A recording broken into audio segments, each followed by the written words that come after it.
დღეს ვისაუბრებთ ეკოაქტივიზმის ისტორიაზე და ზოგადად ეკოაქტივიზმის საქართველოში. რა საკითხებზე გვიძებია, სად მოგვიგია, სად წაგვიგია. და ამ საკითხებზე ვისაუბრებთ. ჩვენი დღევანდელი სპიკერები იქნებიან გარია პიკორეძე, რეპორტიორი, ელენე ცერცვაძე, აქტივისტი და რეზეთ გებულაძეც ასევე აქტივისტი. როგორც იცით, აქ სულ ახლოს პარლამენტის წინ, ახლა შუქრუთელები შიმშილობენ და ისინი ითხოვენ იმას, რომ ელემენტარულ პირობებს მიღწიონ ამ სახელმწიფოში და სახლები ელემენტარულად თავზე არ ეგრეოდათ, როდესაც ისედაც საფრთხე-შემცველ სამუშაო პირობებში იმყოფებიან სულ. დღეის მონაცემებით 26 შუქრუთელი ადამიანი შიმშილობს, ისინი რამდენიმე დღე ითხოვენ იმას, რომ მათ რამდენიმე თვეა ითხოვენ, რომ მათ პრემიერ-მინისტრი შეხვდეს, თუმცა არ ხდებოდა და რამდენიმე დღის წინ ამდენი თვიანი მოთხოვნის შემდეგ შეხვდა სახალხო დამცველი, თუმცა ამ შეხვედრამ სანამდე მიგოყანა, არავინ არ ვიცით. მოკლედ ეს 2000 სიტყვა მოგიყევით, ახლა ყველაზე ესეთ პროტესტზე, რომელიც ყველაზე მწვავეა და ჩვენს გვერდით არის და თბილისის პარლამენტის წინ არის და რაც ყველაზე საინტერესოა არის ის, რომ რამდენიმე დღის წინ ამიდები იყო გაუარესებული და ამ ადამიანებს შადრევნები ჩაურთეს, როდესაც იქ იყვნენ, როდესაც რამდენიმე თვეა შადრევნები პარლამენტის წინ არ ჩართულა. და ეს სახელმწიფოს დამოკიდებულებას კარგად აჩენს, ხო, ეს ყველაფერი, ეს თუნდაც რაც მცირედი ქმედებები, მაგრამ ამასთან ერთად რაც არის ძალიან მნიშვნელოვანი არის ის, რომ შუქრუთელობის პროტესტი არ ყოფილა პირველი, მედია ბოლო იქნება, მაგრამ პირველი ნამდვილად არ ყოფილა და ამის ძალიან დიდხნიანი ისტორია გვაქვს და სწორედ ამაზე მინდა რომ დღეს ვისაუბროთ. მარიამ, მაინც მოდი შუქრუთით დავიწყოთ, შენ არაერთხელ გაგიშუქებია შუქრუთელების პროტესტი, მეც როგორც ჟურნალისტს გამიშუქებია სხვა პროტესტები, თქვა ჭიათურის მაღაროს თანამშრომლებისგან და ასე შემდეგ. ძალიან ემოციურად მძიმე იყო, როდესაც ეს პირამოკერილი ადამიანის სიტყვას შენავრცელებ, ხო? რას ნიშნავს შენთვის ამ ადამიანებთან მუშაობა და რა შეგიძლია გაიხსენო,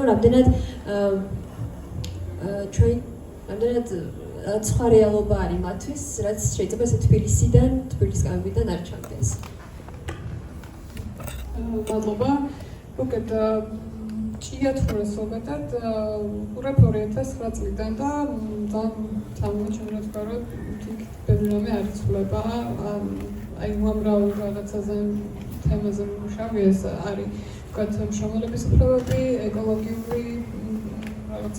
პრობლემები თუ აი სახლების დანგრევა თუ რაღაც სხვა კიდევ უამრავი პრობლემა არის მოგედით. რაც შეეხება შუქრუთელების პროტესტს,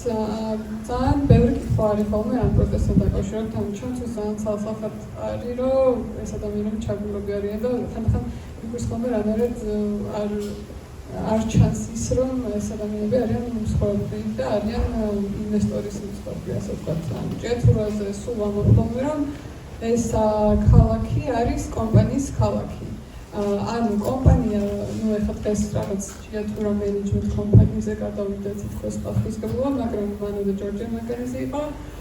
კომპანია აგებს გზებს, კომპანია არემონტებს გაჩერებებს, კომპანია იღებს გადაწყვეტილებებს რაღაცა რა ჩატარდეს თქვათ და არ ჩატარდეს ჭიათურაში. რა თქმა უნდა, ადგილობრივი ხელისუფლება იქ არის წარმოქმნილი, თუმცა მხოლოდ სიმბოლურია მათი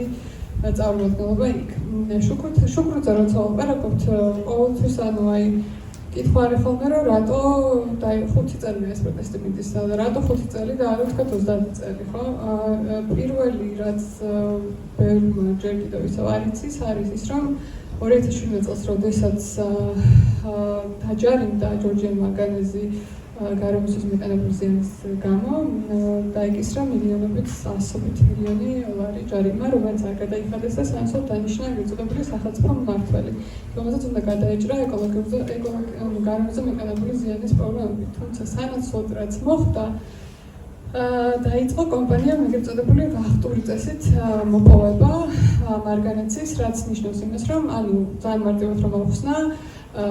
მანამდე ჭიათურაში იყო 7 მაღარო, რომელშიც მოპოვება ხდებოდა, ანუ იმ საბჭოთა წესით, თქვათ, იქ იყო ლიანდაგი შესული და ვაგონებით გამოქონდათ მარგანეცი და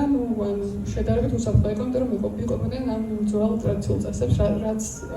ახლავს თან მოპოვებას. თუმცა რაც შეეხება ვახტურ მოპოვებას,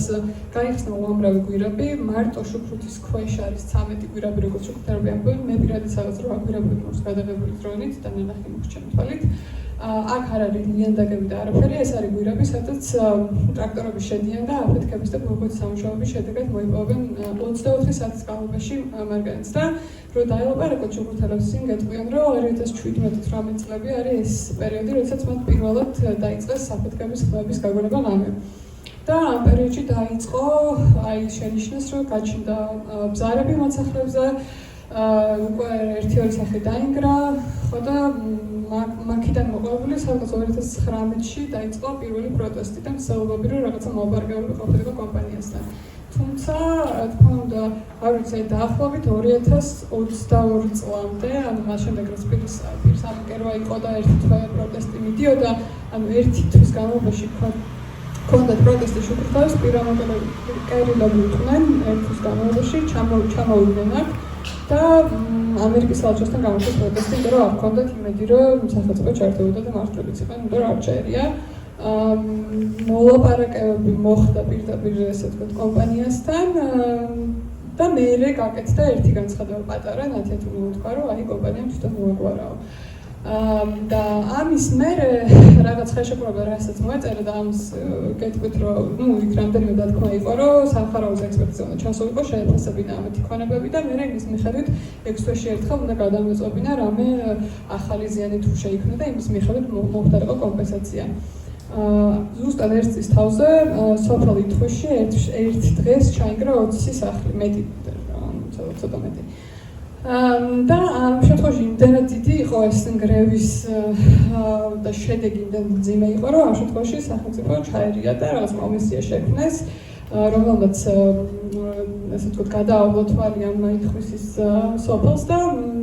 120 ოჯახი დაადგინა, რომ ცხოვრობენ უკიდურესად საშიშ მდგომარეობაში, ანუ ისეთ მდგომარეობაში, რომ შეიძლება დღეს და ხოლ ასევე მათ სახლების დაინგრეს და მართლაც 2022 წლიდან დღემდე, ახლა მე პირადად მილიონჯერ ვარ მართლა შუქრუთში და ითხვიში ნამყოფი და ყოველ ჯერზე რომ ჩავდივარ ხოლმე, ზოგ ადგილს მართლა ვერ ვცნობ, ანუ იმდენად იცვლება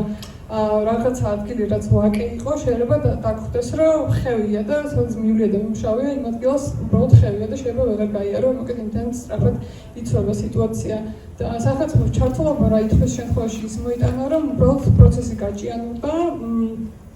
კომპენსირება არ მოხდა ისე, როგორც უნდა მოხდარიყო და დღემდე ეს ადამიანები ცხოვრობენ ანუ ავარიულ სახლებში. და რატომ განახლდა შუქრუთის პროტესტი? ერთი ის იყო, რომ არ შესრულდა ის დაპირება, რომ სამხაროს ჩამოსულიყო და შეეფასებინა მათ სახლები, ერთხელ მართლაც ჩამოვიდა, თუმცა დასკვნა მათ არ ანახეს და არც ჩვენ არ განახეს, არავის არ ანახეს. მე თავისი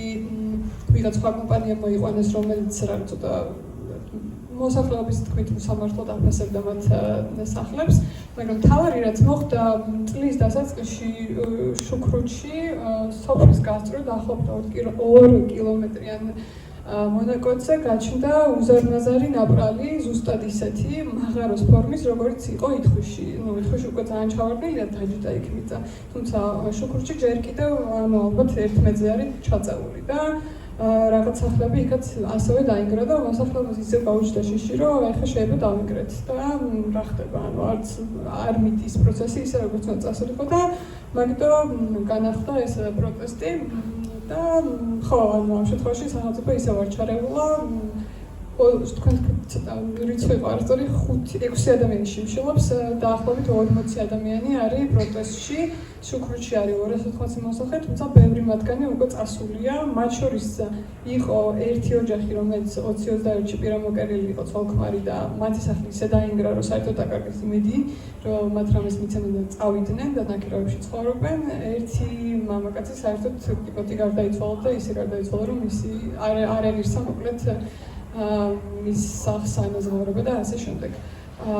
ხო და რაც შეეხება ხო აქ ჩამოსვლამ ერთი მთავარი მიზეზი ის იყო, რომ ხალხის და მთავრობის ყურადღება მიექცია, თუმცა როგორც თქვენ აღნიშნეთ, მხოლოდ სახალხო დამცველი იყო მისული და ისიც მათივე შუქრუთელების უამრავი ხვეწების მუდარიის და ზარების შემდეგ. დიდი მადლობა საინტერესო მიმოხილვისთვის და ეგეც მნიშვნელოვანია, რომ არ დავამწყდეს, რომ რადგან თბილისში ჩამოვიდნენ ახლა რაღაც რამდენიმე კვირა, ეს იმას ანიშნავს, რომ ახლა დაიწყო ეს პროტესტი და ასაკეთებ პროცესი ამდენი ხანია. ესე მიმდინარეობს. ელენეს მინდა შემდეგი კითხვა დავსვა. ელენე, შენ რამდენიმე საპროტესტო ტალღის მონაწილე იყავი და მაინტერესებს აი ამდენწლიანი პროტესტის შემდეგ. შენი აზრით, საქართველოში დღეს არის თუ არა რაღაც მომენტში ფუფუნება ის რომ იფიქრო გარემოსტაციის საკითხებზე, იფიქრო მწვანე საკითხებზე, იმიტომ რომ გვერდით რომ გავიხედავთ, რეალობა ესეთია, რომ ადამიანებს ისეთი სოციალური პრობლემები უდგათ, რომ შეიძლება უბრალოდ ვერ ფიქრობდნენ, ან არ ჰქონდეთ დრო ან საშუალება იმისთვის, რომ გარემოსტაციაზე და მწვანე საკითხებზე იფიქროდნენ. ამაზე შეგიძლიათ. მადლობა, ძალიან დიდი მადლობა დღევანდელი დღის ორგანიზებისათვის და ჩვენი საკითხით დაინტერესებისთვისაც. სწორედ აღნიშნეთ თქვენ, ახლა მარიამი საუბრობდა შუქრუთის და ითხვისის ამას. ხო, თან მე თვითონ სოფელი ითქვის შემაგდა, ჩემი სახლით დაახლოებით ახლა იყო ეგეთ მდგომარეობა შეჯერ ჩავარდნილი არ არის, მაგრამ მზარები აქ ძალიან დიდი და ასე შემდეგ. და მე თვითონ აქტივიზმში როგორც აქტივისტი და წავდება აქტივისტი და მე ხომ შემდეგ რაც იპოდრომის ყოფილი იპოდრომის ტერიტორიაზე ცენტრალ პარკის გაშენება გადაწყვეტა ქალაქის მერიამ და იმ დღიდან რაც გავაანალიზე რომ ის ადგილი ჩემი წლების განმავლობაში შიშის და ეჭვის შედეგთან მივედი და მივხვდი რომ აი კი დღეს დაიწყეს იპოდრომის განადგურება და ეგ ზუსტად ისეთი მომენტი იყო, რომ ძალიან მძიმე სიტუაცია იყო მაგ დროს ქვეყანაში, თან კოვიდი იყო და მართლა ძალიან მძიმე სიტუაცია იყო და მერიდებოდა კიდევაც აი ადამიანებთან იპოდრომზე წუწუნი მართლა მერიდებოდა, იმიტომ რომ იმდენად მძიმე პრობლემების წინაშე იყო ყველა, რომ უხერხულად ჩანდა ეს ჩემი პრობლემა და მაგ მომენტში მივხვდი, რომ ეხლა ისეთ სიტუაცია რომ არავის არ ცალია და იმოდი მე დავიწყებ ამის გაპროტესტებას და პირველად აი მანამდე რა თქმა უნდა უამრავ პროტესტში მიმიღია მონაწილეობა, მაგრამ აი მე თვითონ რომ დაორგანიზება დამეწყო პირველი ეს შემთხვევა იყო და წლების განმავლობაში მას შემდეგ ზუსტად აი ეგ აღმოაჩინე რომ მწვანე პროტესტი არის ერთ-ერთი ყველაზე დაჩაგრული პროტესტი იმდენად რამდენადაც ქვეყანაში მართლა ძალიან ხშირად იმდენად სასიცოცხლოდ მნიშვნელოვანი პრობლემები უდგას ადამიანებს, თან აი დღეს გადასაჭრელი აი long term ანუ დიდი ხნის განმავლობაში აი დღეს ისეთი პრობლემა აქვს ადამიანს, რომ უბრალოდ უჭირს რომ თქვათ თუნდაც იპოდრომის ან ნებისმიერი სხვა ეკო პროტესტზე იფიქროს მიუხედავად იმისა, რომ ძალიან კარგად გვესმის მარტო მე კი არა და ეკო აქტივისტებს კი არა, ალბათ ყველას ძალიან კარგად ესმის, რას ნიშნავს ეკოლოგიური მდგომარეობა ქალაქში, ხო როგორ ცვლის ეს ჩვენს ცხოვრებას, უკლებს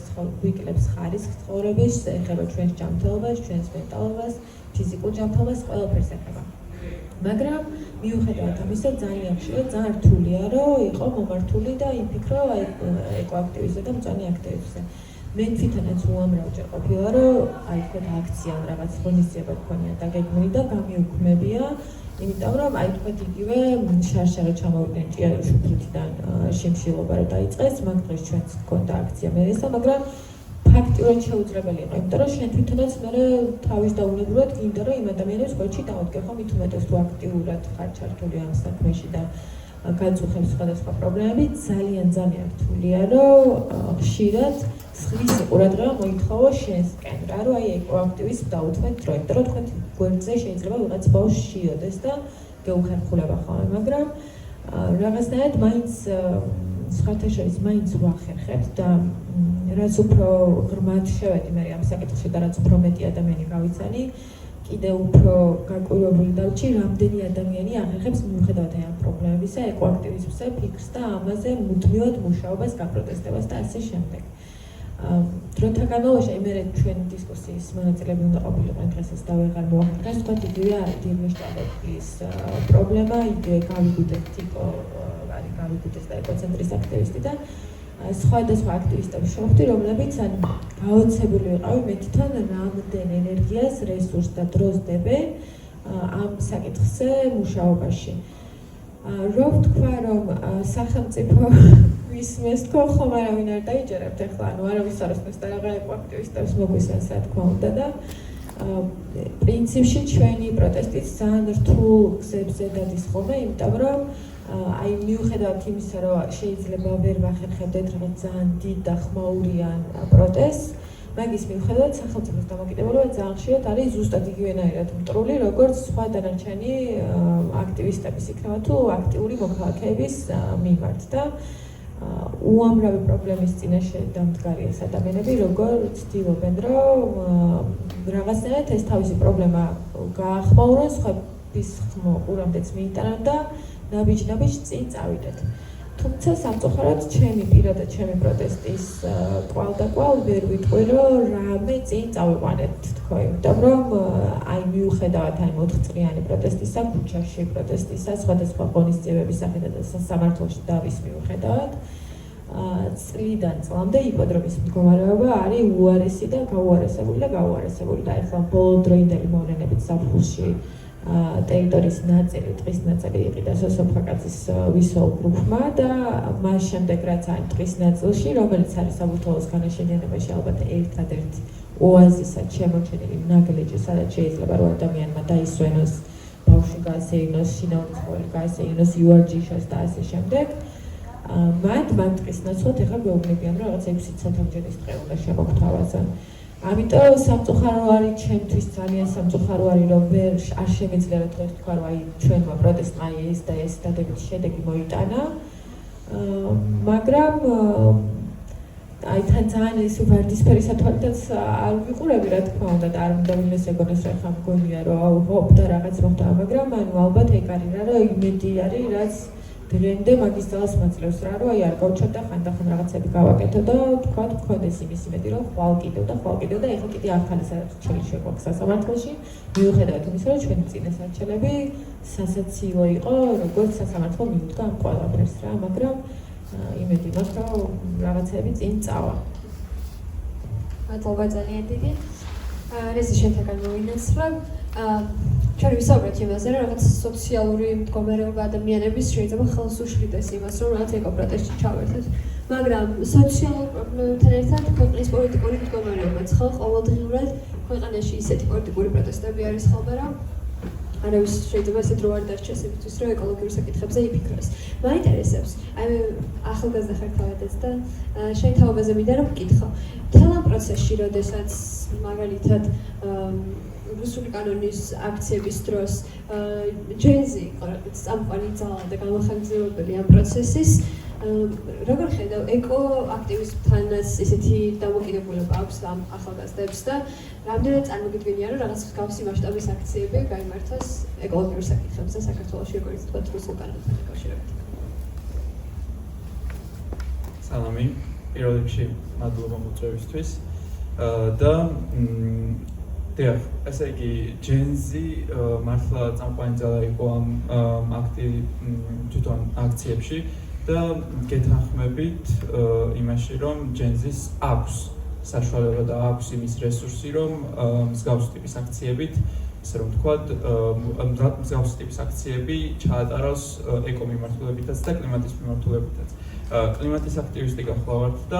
მინდა გითხრათ რომ ბოლო რამდენიმე წელია უფრო და უფრო მეტი ადამიანი და მეტი ახალგაზრდა ინტერესდება, მეტი ჯენზის წარმომადგენელი ინტერესდება ამ თემებით და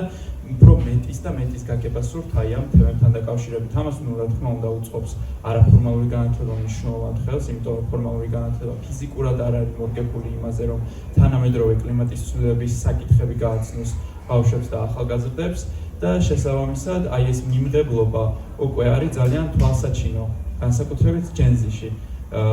და სავსებით შესაძლებელია რომ მსგავსი მასშტაბის აქციები ჩატარდეს თუნდაც კლიმატის ცვლილების ან ეკომიმართულებით. ასევე იმასაც დავამატებდი რომ ამ ადამიანებს ჯენზის უფრო ნაკლებად აქვს იმის ასე რომ ვთქვათ კომპლექსი რომ ასეთ საკითხებზე ისაუბროს და მიუხედავად იმისა რომ არ ჯდება ჩვენს ასე რომ ვთქვათ განრიგებში და ჩვენს ყოველდღიურ ცხოვრებაში კლიმატი და ეკოაქტივიზმი თავად ჩემი პირადი გამოცდილებიდან შემიძლია გელაპარაკოთ რომ ყოველდღე რომ ვიღვიძებ და ასე რომ ვთქვათ დილას ვდგები კლიმატი არ არის პირველი რაღაც რაზეც ვფიქრობ ხო ეს იქნება თუნდაც იმ ძიმე პოლიტიკური პროცესების ფონზე ეს მართლა უკანა პლანზე იწევა, თუმცა მნიშვნელობას მაინც არ უნდა კარგავდეს, ამას უნდა აღვიქვამდეთ ყველა ერთნაირად, რომ ამან მნიშვნელობა არ დაკარგოს და უკანა პლანზე გადაწევით დაუშვათ ნაკლებად მნიშვნელოვან და ნაკლებად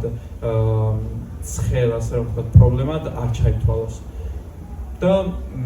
ამას ჯენზი ძალიან კარგად აღიქვამს, როგორც მანამდე ვახსენე, არაფორმალური განათლება ამას ძალიან დიდ ხელს უწყობს, NGO-ები, საერთაშორისო ორგანიზაციები, უფრო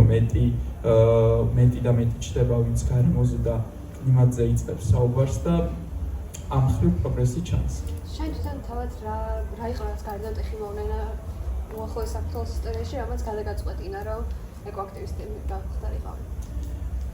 პირველი რაც მახსენდება, მე როდესაც არაფორმალური განათლებით დავინტერესდი, საერთოდ აი ამ სივრცეში შევკიფეხი, განსაკუთრებით ისე რომ ვთქვათ, ცხელი და აქტუალური თემა იყო ნამახვან ჰესის მშენებლობის პროცესი და ამ პროცესს რა აქციებიც მოყვა, რა პროტესტიც მოყვა და პირველი ასე რომ ვთქვათ შეხება აქტივიზმთან იყო მაშინ, როდესაც ჩვენ რაღაცნაირად გუნდი შევკარით, გავიარეთ და ასე რომ ვთქვათ მივიღეთ ინფორმაცია, მოვიძიეთ, მოვიკვრიეთ ამ თემასთან დაკავშირებით და ჩვენ თვითონ დავიწყეთ ადვოკატირება ამის წინააღმდეგ. და ნამახვან ჰესის პროექტი არის რაღაცნაირად ნათელი წერტილი, იმიტომ რომ ამ შემთხვევაში მოსახლეობამ გაიმარჯვა და იქ მიმდინარე გარემოსდაცვითი პრობლემებიც ძალიან სერიოზულად აღიქვა ყველა მოთამაშე, ასე რომ ვთქვათ, ირმა.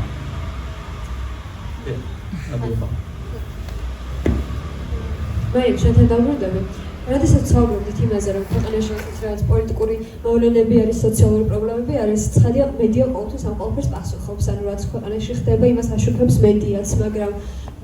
აი მაგალითად ბალდაში მიმდინარე პროცესები ძალიან გვიან გავიგეთ. მე პირადად მარტვილიდან ვარ წარმოშობით და მარტვილის კანიონში სანამ ბოლომდე არ შეიცვალა ყველაფერი და ადამიანები არ გამოყარეს და რაღაც კომპანია არ შევიდა, მანამ ადგილობრივმა მოსახლეობამაც ვერ გაიგო ეს ყველაფერი. არის თუ არა მედია აჯენდაში ეს პრობლემები რაღაც თავად მიმართულებად, იმიტომ რომ ნამდვილად ყოველთვის გადაჭაჭულია სოციალურ პრობლემებთან და სანამ ადამიანები პირს არ ამოიკერავენ, გარეთ არ გამოდიან, ხშირად მათი ხმები არ გოსმის ხოლმე და ბუნებრივია და ესეც ხდება ხშირ შემთხვევაში თუ მაინც რაღაც სხვა მიზეზებით შეიძლება ამ ყველაფერს გქონდეს. პირის ამოკერვაც არ შორის ხოლმე, ახლა ვიცი, ტელევიზორში რომ დავაკვირდეთ, ეს პროტესტი გადის ხოლმე ბოლოსკენ. ანუ მე რო ტელევიზია მქონდეს, ახლა რა ვიცი, პირველ სამბოლოში მაინც გავუშვებდი. მგონი რომ ტელევიზიების ბრალი არის ძირითადად ეგ, რომ ამჯერად პირველ რიგში რომ მოსახლეობის უდიდესი ნაწილი მაინც ჯერ კიდევ ტელევიზიებიდან იღებს ინფორმაციას და ეს არის მიზეზი და მეორე მიზეზი ის არის, რომ ტელევიზიების ასე ვთქვათ აჯენდაში არ არის სოციალური პრობლემები. რავი, ბევრი მიზეზი შევექონდეს ამას, მაგრამ ზოგადად მედია სიტუაციას რომ უყურებ ხოლმე და ვაანალიზებ, სულ ვიხსენ ხოლმე აი 2018 წელს საპრეზიდენტო არჩევნები რო იყო, მაშინ იმედმა გააკეთა ეგეთი განცხადება, რომ ჩვენო გადავდივართ საგანგებო რეჟიმშიო და ყველაფერს გავაკეთებთ იმისთვისო, რომ ოპოზიციის კანდიდატმა არ მოიგოსო და მე ოპოზიციურმა ტელევიზიამაც უპასუხა, რომ აი ჩვენცო საგანგებო რეჟიმში გადავალთ და იგივეს გავაკეთებთ და რაღაცა იქნა მოყოლებული ამ საგანგებო რეჟიმში არის ეს ტელევიზია და რაღაცა იმ ძალიან პოლიტიკურ პროექტში თემებს ანიჭებენ უდიდეს უპირატესობას. არ ვამბობ, რომ მანამდე აშუქებდნენ სოციალურ თემას, მაგრამ ამის მერე განსაკუთრებულად რა ვიცი, მაინც ძალიან იგნორებულია ხოლმე ეს თემები. ვინც აშუქებს არის ონლაინ მედია და კონკრეტული ონლაინ მედიები, ვისაც რაღაც მემარცხენე ღირებულებები აქვს, ასე ვთქვათ. და ერთ-ერთი ასე მიზეზია, რატომაც ეს ახალი კანონმდებლობა ჩვენ მოგვდგა, მგონია რომ ჩვენ უნდათ, იმიტომ რომ ბევრ თემას მათ შორის ეს ამ პროტესტებს თუ არის LGBT უფლებებს თუ ასე შემდეგ ჩვენ ვაშუქებთ, არ აშუქებენ მედიები ან თუ აშუქებენ ხოლმე ძალიან ბოლოსკენ და ისიც ჩვენგან მიდის ხოლმე ბევრი თემა ასე ვთქვათ ტელევიზიაში და ძალიან სამწუხაროა არის. ცოტას ვამშენ ხალხი გადავიდა Facebook-ზე, ინტერნეტზე მეტად იზრდება. მაგრამ თუ კი თბილის გარეთ ხდება ხოლმე რაღაცები, თუ ტელევიზია იქ არ ჩავდე, ძალიან ძნელია რომ მიაწვდინონ მათ ხმა. არ ვიცი ახლა მარტში განახლდა ხო პროტესტი შუქრუთში და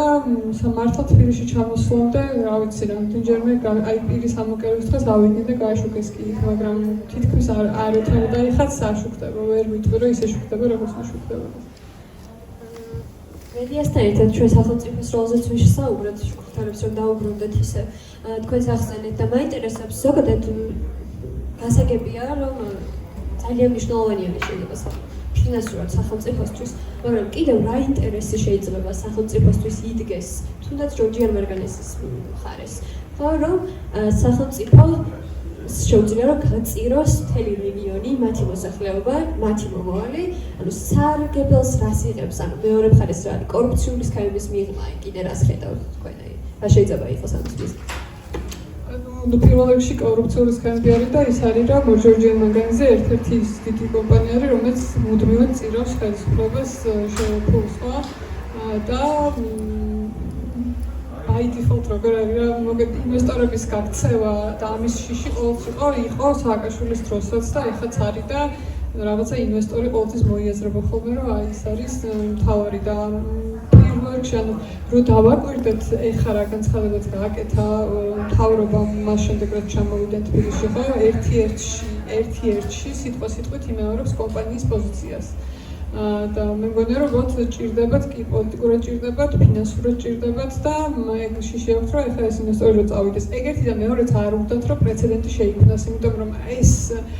კონკრეტულად ასევე კომპანიას და ასევე მთავრობას ხო ეს რაღაცა 40 ოჯახი რო დააკმაყოფილა იქ რგანია, იქ ითხვისია, იქ სხვა სოფლები არის რომლებიც ასევე ანუ იმდენად კატასტროფულ მდგომარეობაშია რომ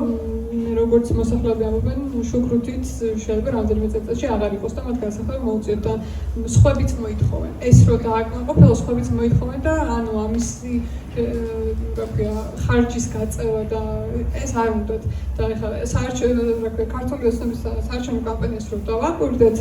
პირველად არის მე მგონი ის რომ საერთოდ არანაირი სოციალური ნაწილი არ არის არც მოთხოვებითაც, არც პოპულისტურად. ახლა ესე რომ შევხედოთ საარჩევნო კამპანია, საარჩევნო პერიოდია ხო,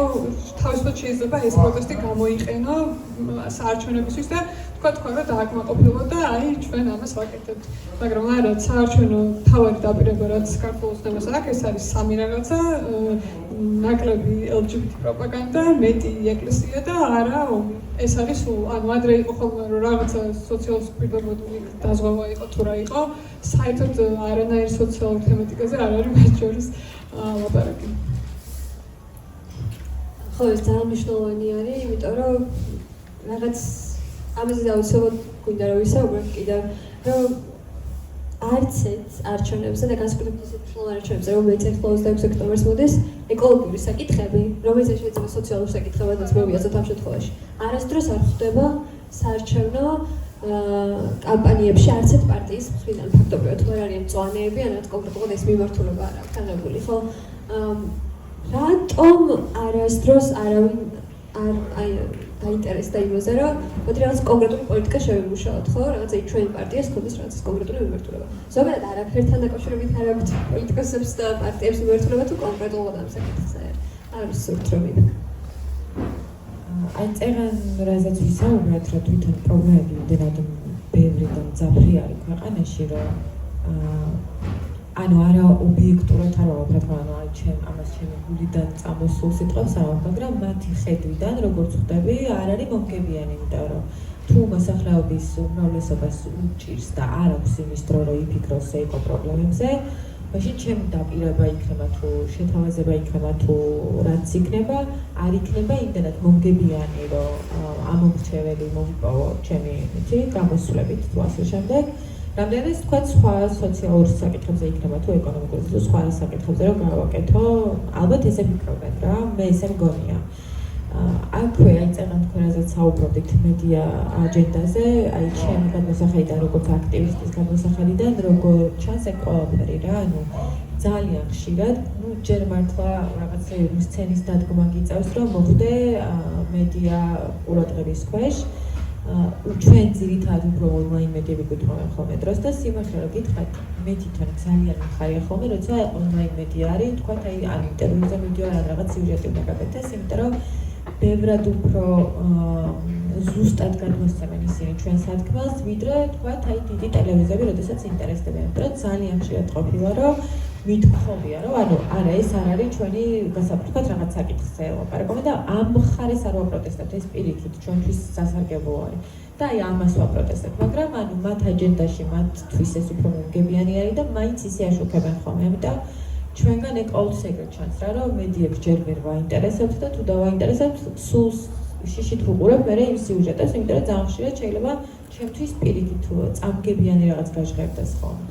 და აი მგონია რომ ზუსტად მაგიტო თუ არც მოსახლეობაში არის ეს პრობლემა აქტიური, თუ არც მედია უთმობს ამას დროს, პოლიტიკური გუნდებიც ალბათ ფიქრობენ, რომ ჯობია უფრო მომგებიანი თემაზე ვილაპარაკო და შევთავაზო დაპირება იქნება თუ განხილვა იქნება თუ რაც იქნება, რომ მეტი ამომრჩევლის ყურადღება მოვიპოვო. ალბათ ეს არის მაგათი აზრი. ეს შეთანხმად მოვალ ახლა კითხვით. მაინტერესებს ეხლა თქვენ აღნიშნეთ რომ რაღაც სცენის დადგმა გვიწევს ხოლმე რომ ტელევიზიების ყურადღება მივიყვეთ. მაგრამ აი მარტო აქციები ხო არ არის პროტესტი და ხშირ შემთხვევაში წერენ ეკოაქტივისტები არიან ხოლმე, ვინც ყველაზე კრეატიულ გზებს მიმართავენ ხოლმე რაც პროტესტის გამოსახატად. შეპირადად მოკლემეტრაჟიანი დოკუმენტური, მოკლემეტრაჟიანი ფილმი გადაიღე და ამასთან ერთად ჰქონდა კამპანია ფეერვერკების წინააღმდეგ მშვიდობიანი ცხოვრების შიშის გამო, ხო? მაინტერესებს ამ კამპანიებზე რომ მოვიყო და შენ ფილმზე რომ მოვიყო და საერთოდ ეკოაქტივიზმზე ალბათ არა ქუჩაში და რაღაც აქციით, არამედ სხვა ფორმებით, აი რა ფორმებს მივერთავთ ხოლმე თქვენ? წინა კითხვაზე რომ პასუხობდით, ადვოკატირება ვახსენე და მიუხედავად იმისა, რომ ადვოკატირება ეს გადაწყვეტების მიღები ორგანიზაციების და ინსტიტუციების წინაშე ძალიან მნიშვნელოვანი ბერკეტია,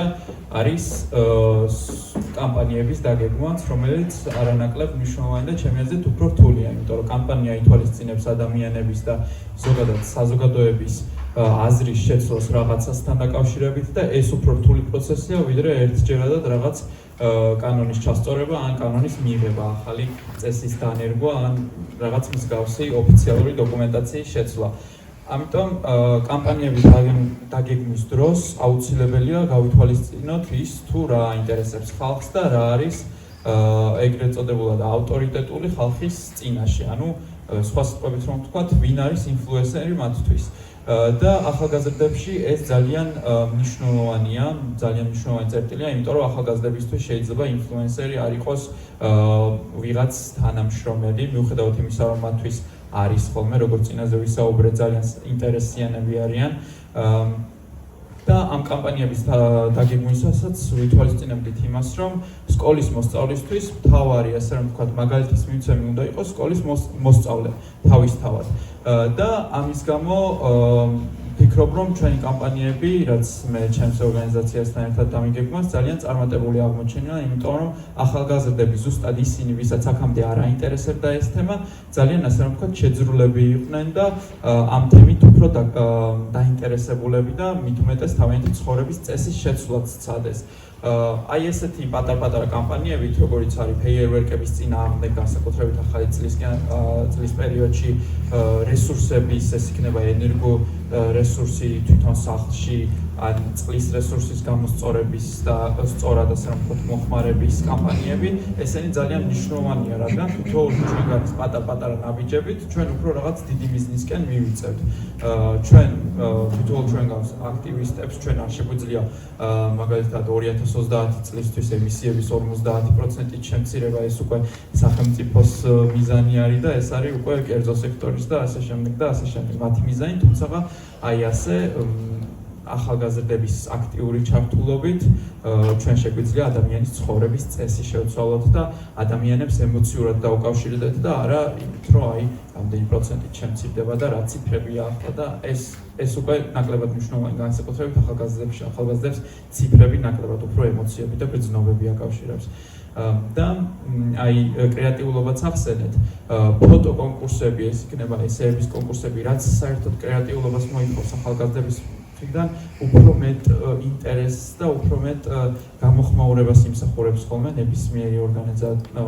ორგანიზატორთან. და ესეც ძალიან მნიშვნელოვანია, როგორ გამოიყენებთ აი ამ საშუალებებს და აი ამ ბერკეტებს, როცა ახალგაზრდებთან სურს რაღაც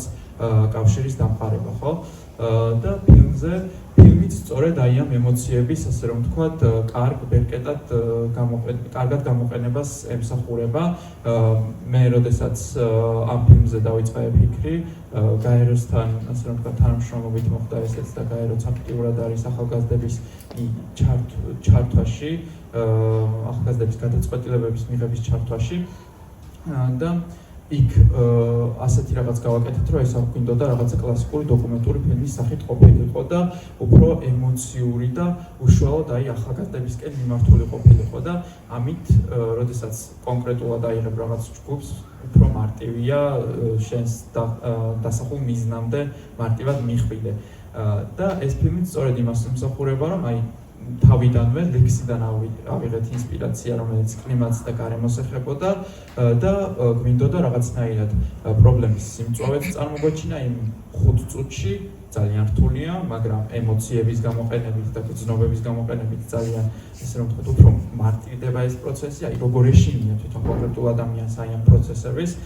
რა მოხდება 10 წელიწადში, რა მოხდება 20 წელიწადში, ამაზე როდესაც ვფიქრობ, ბუნებრივია რაღაც შიშიც მოდის, ანუ სიმამაცე და შიში ერთმანეთთან დაკავშირებული არის, მამაცი ხარ მაშინ, როდესაც გეშინია, მაგრამ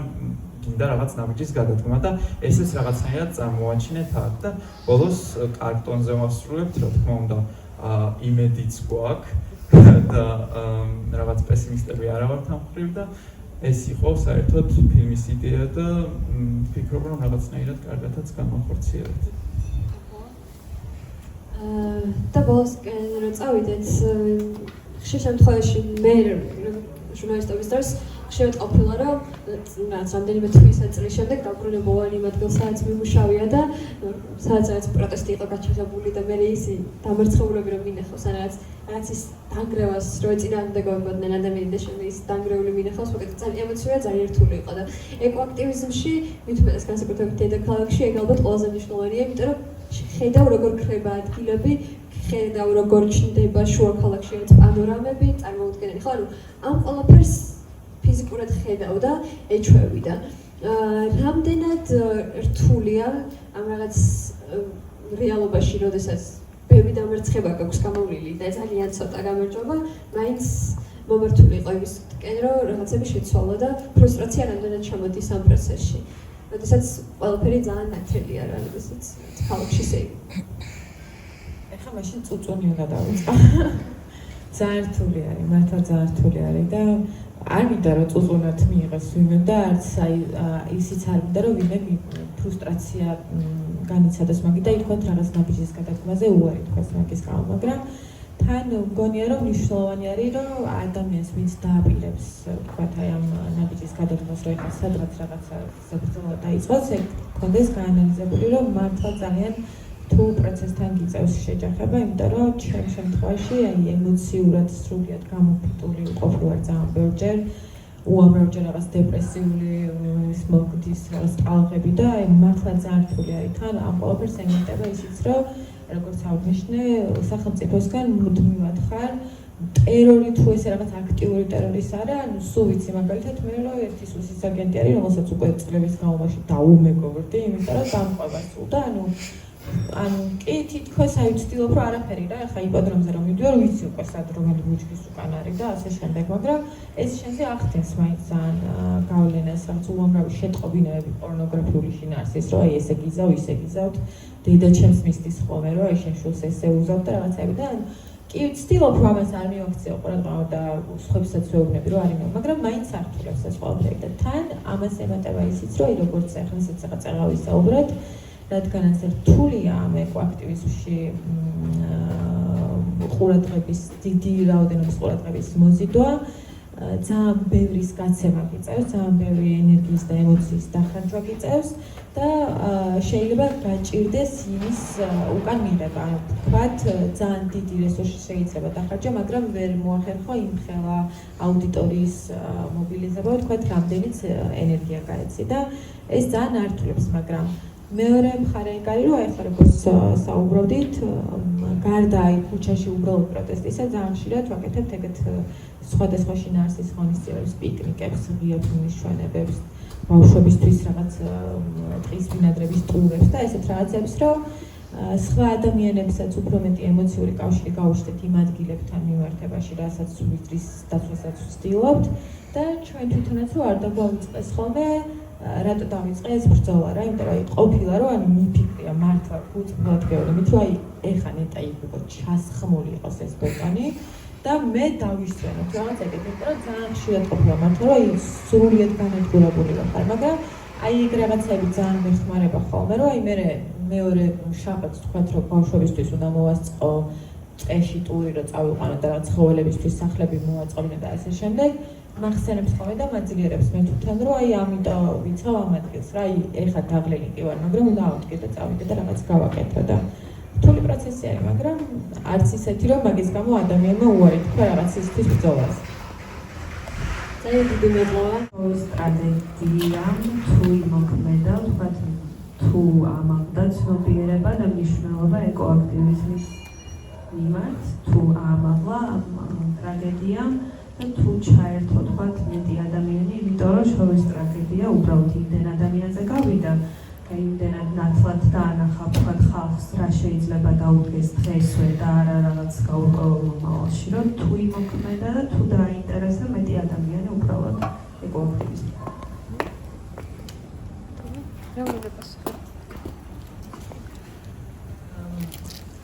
მე ვფიქრობ, რომ აი გინდაც შოვის ტრაგედია რო ალბათ ან თუნდაც რო გავიხსენოთ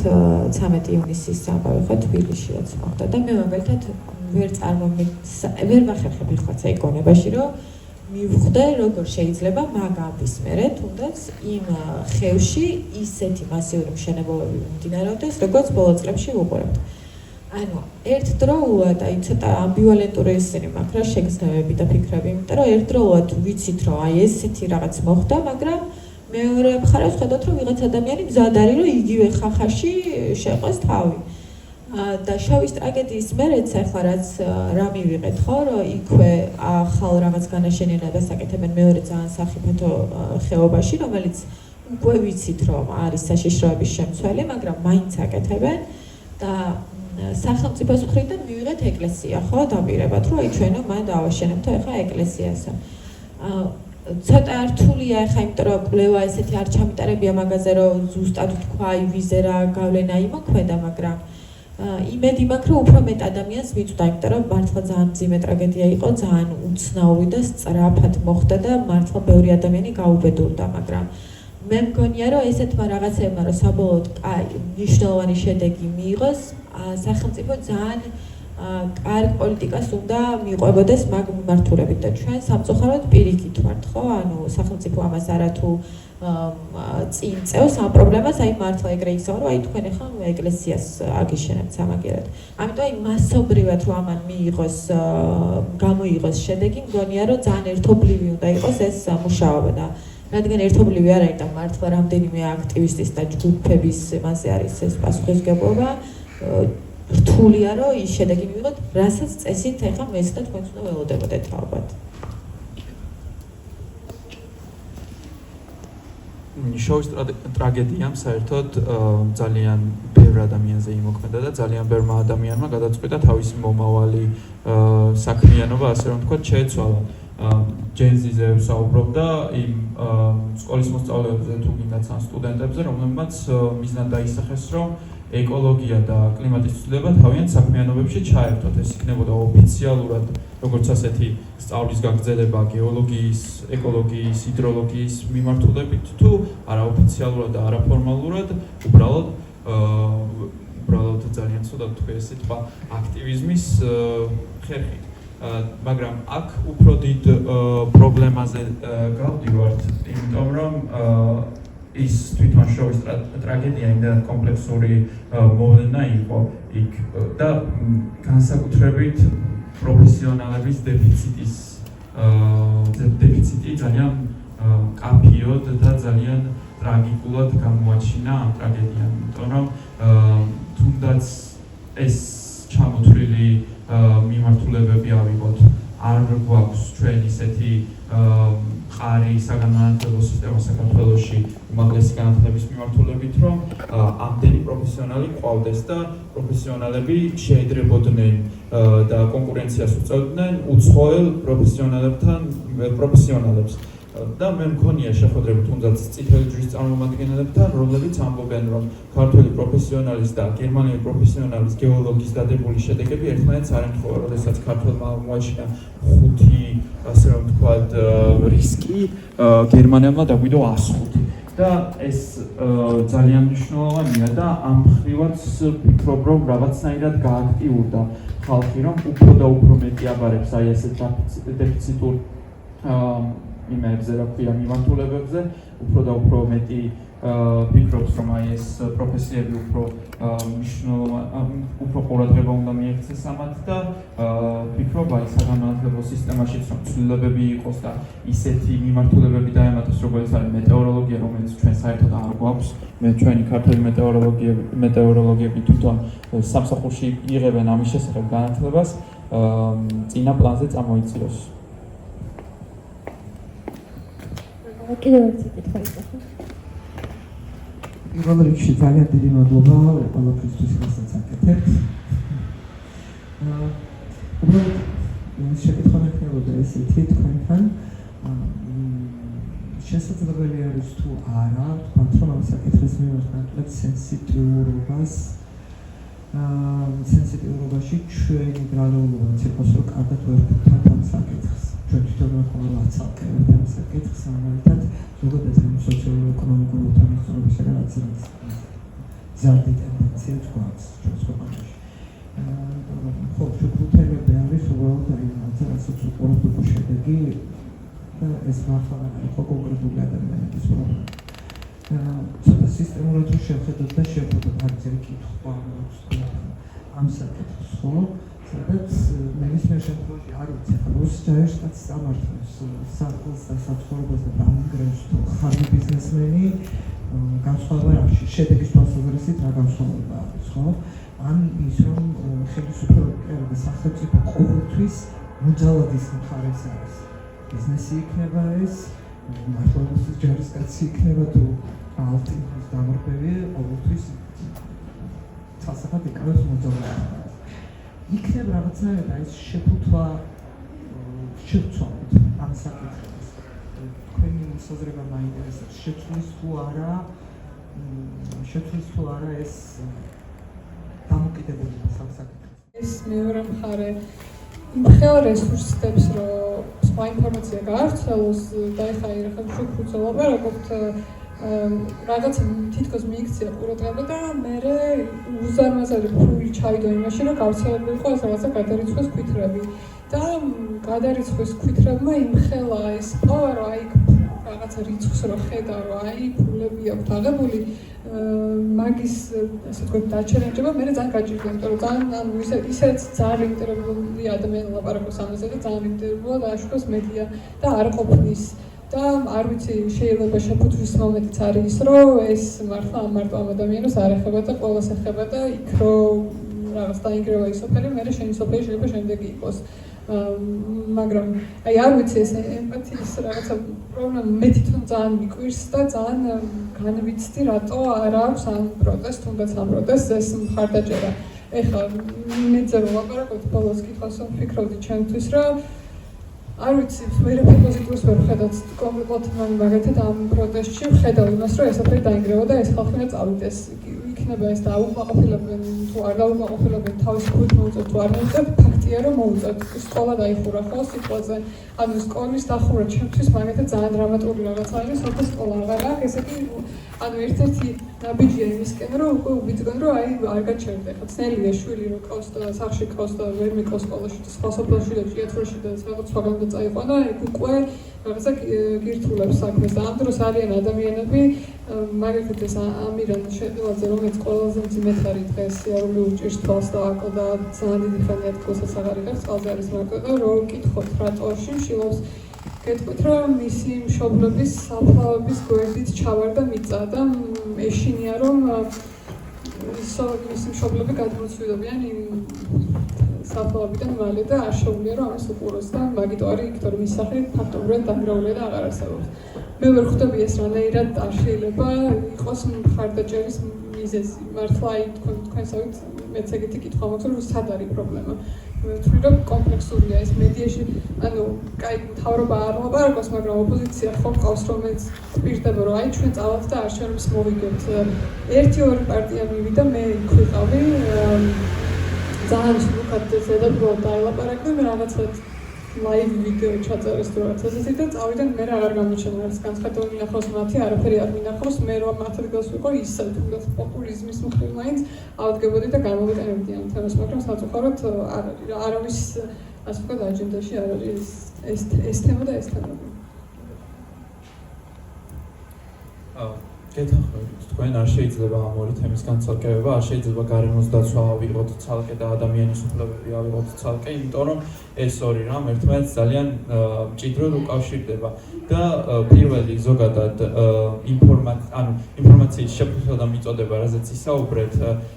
არასწორად ხდება აი ამ სფეროში, იმიტომ რომ ხალხის უმეტესობას დღესაც გონია რომ გარემოს დაცვა არ ითვალისწინებს ადამიანს, როდესაც პირველი რაც გარემოს დამცველები აკეთებენ არის ადამიანის უფლებების დაცვა, ეს იქნება სიცოცხლის უფლება, ჯანმრთელობის უფლება, ასე შემდეგ და ასე შემდეგ. და ამ დროს აი ეს ბუნებრივი მოვლენები და კლიმატის ცვლილებით გამოწვეული კატასტროფები ძალიან ცხადყოფს ადამიანსა და ბუნებას შორის კავშირს. შეიძლება ვიღაც ცალკეულ ადამიანს ერჩინოს ის, რომ ბეტონის ტყეში იცხოვროს, ვიდრე რაღაცა ბუნებრივი და მწვანე ტყეში, თუმცა აი ეს კლიმატის ცვლილებით გამოწვეული კატასტროფები, მეწყერი, წყალდიდობა, ძლიერი ქარი, ასე შემდეგ და ასე შემდეგ პირადად ეხება ყველა ჩვენგანს, პირადად ეხება ადამიანს და ადამიანის უფლებას, რომ იყოს ჯანმრთელად, იყოს ცოცხალი, რაც არ უნდა სამწუხარო იყოს ეს ფაქტი და გეთანხმებით, რომ აი ამ მიმართულებით აუცილებელია ყოველთვის აქტიურად შეხსენება ადამიანებისთვის ის, რომ გარემოს დაცვა და ადამიანის უფლებების დაცვა და საერთოდ დაკავშირება ერთმანეთთან აუცილებელია, ეს უნდა იყოს ერთი თემა და მაინც არ უნდა იყოს ცალკე განყენებულად იქ ცხოველების უფლებების დაცვა და ადამიანის უფლებების დაცვა.